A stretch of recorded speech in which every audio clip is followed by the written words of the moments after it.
Hi guys, this is SDJRSMF88 speaking with the fourth instalment on Fry Somerdale.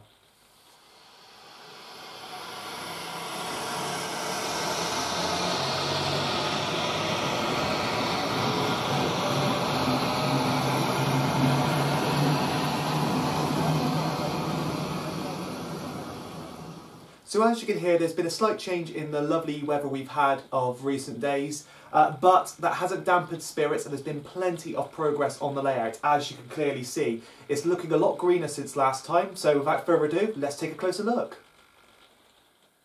So starting off with the ground cover, I went over the mud effects you saw in the previous update with a layer of PVA before sprinkling on a number of different types of turf. First off, we added some fine earth coloured turf, followed by some coarse earth turf, which was then sort of dabbed into position in different areas to build up the effect of weeds and other bits and pieces that would be growing up in this sort of little wasteland area around the layout. And I basically went all over the whole landscaped area, which was covered in mud, with this effect. So I even did the cuttings as well, which of course have now been covered with trees, around the edges of the car park, and then of course the main wasteland area which we're looking at now. Once that was sort of dry, I then added a bit more glue and then basically dabbed in some of the fine leaf foliage, which we'll come on to in a moment, which was used for the trees. Basically there's loads of leftover bits and pieces in the bottom of the box, and this really gives a nice effect of weeds and branches that have fallen off of trees and stuff. And I've used it to build up sort of like bushes of thorns and other bits and pieces that could be seen in the pictures around the edge of the line side. And this has been used up against the fencing, which again we'll come on to later on in the update, and also as well sort of basically general ground cover underneath the trees as where this sort of stuff would sort of build up to.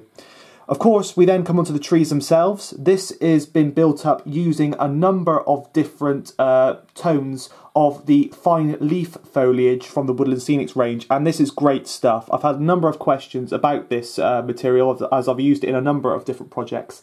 It is expensive stuff, but it is well worth it.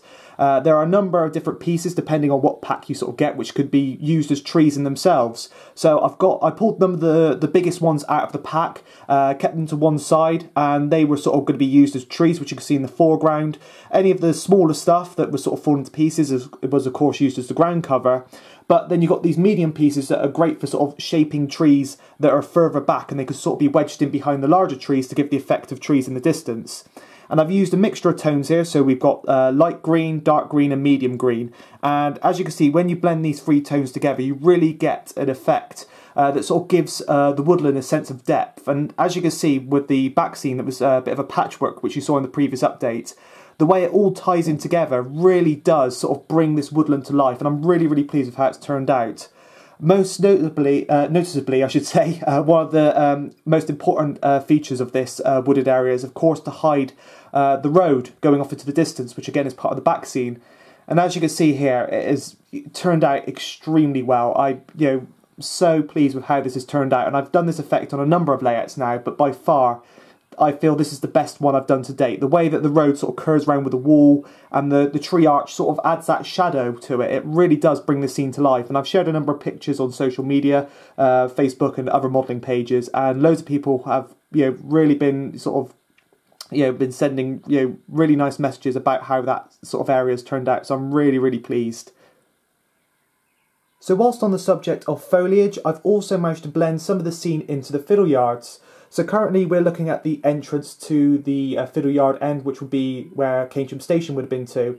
And what I've gone and done is folded the back scene, which I cut for the portal, into the fiddle yard itself, and then I blended the base in with some of the fine leaf foliage, giving the effect of the little cutting that part of the line was set in, and it's come out quite well. On the other side, I've done the same, although I've managed to get a large section of the sort of leaf back scene that I've used to build up the sort of the depth effect for the wooded area, and then I've gone over that with more of the foliage, creating those sort of bramble effects which you see in the cutting, and it sort of gives the effect that the cutting goes right off into the distance, and it's at such an angle that once the tree arch has been added to the railway line, you hopefully shouldn't be able to see the actual inside of the fiddle yard from the scenic side, which is of course what you want to try and achieve at the end of the day. Given the effect that the scene goes off into the distance and doesn't really stop, it just sort of continues on.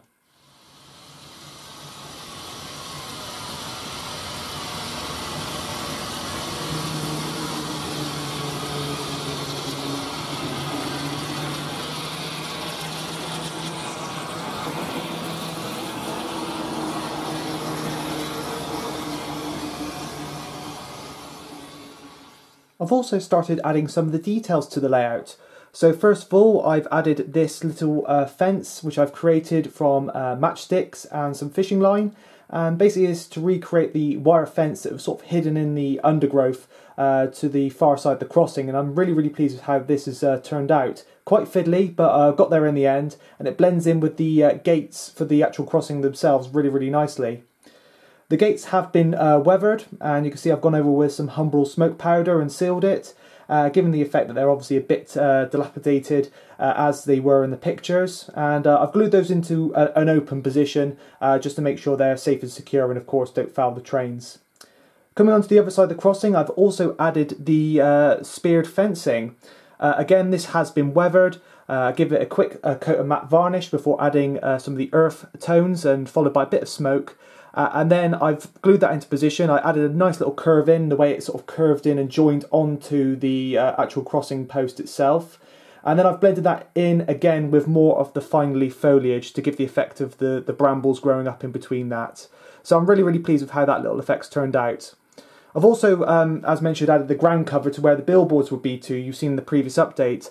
Those have been detailed and weathered up, but I'm waiting to add the foliage on the other side of the cutting because I imagine I'll have to lean in where those billboards would be too, and of course I don't want to snap them off at this stage.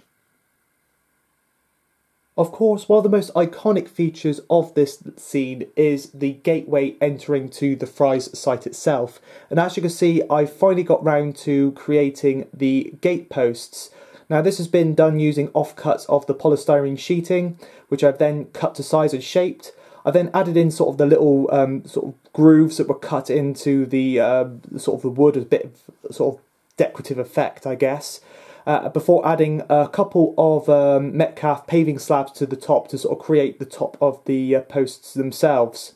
And I've weathered the front of them. I haven't got round to weathering the sides or the backs of them just yet because I've ran out of the sort of matte varnish which I used to seal them. But as you can see, combined with the gates, they really have come out, really well, and I'm really pleased. They do really set the scene off. I have been tempted to add operating gates to this, but personally I don't think this will be suitable for this layout, purely because the train being on a shuttle system, it completely alternates, and I don't want to have the gates closed and then the train ram its way through them. So I'm going to do what I've done on the opposite side of the crossing, where I've just glued them into position, and that way they're nice and safe and it won't foul any trains, but it gives a really great effect of what this whole site was about, really. And finally for this update, I got around to adding the lighting. So first off, I added this LED lighting strip from IKEA, which I basically cut into a little notch into the back scene and slotted it in up against the sort of lighting rig that I installed when I built the baseboard, and it fits in there really nicely. And as you can see from these stills, it gives a lovely daylight effect to the layout, even in complete darkness, which is of course what you want for a little scene like this. I also managed to wire in the street lamp, and again from these little stills you can see here, it really does add a lot of atmosphere to the layout. The way it sort of blends in with the back scene as well, I can't wait to potentially do some night shoots on the layout. I think it will come out really well, given the effect of maybe sort of a late evening train or a nighttime train of ingredients going into the factory, or chocolate ready to be taken off to London and other places around the country. I think it adds a lot of scope to this layout, so let me know what you think in the comment section below.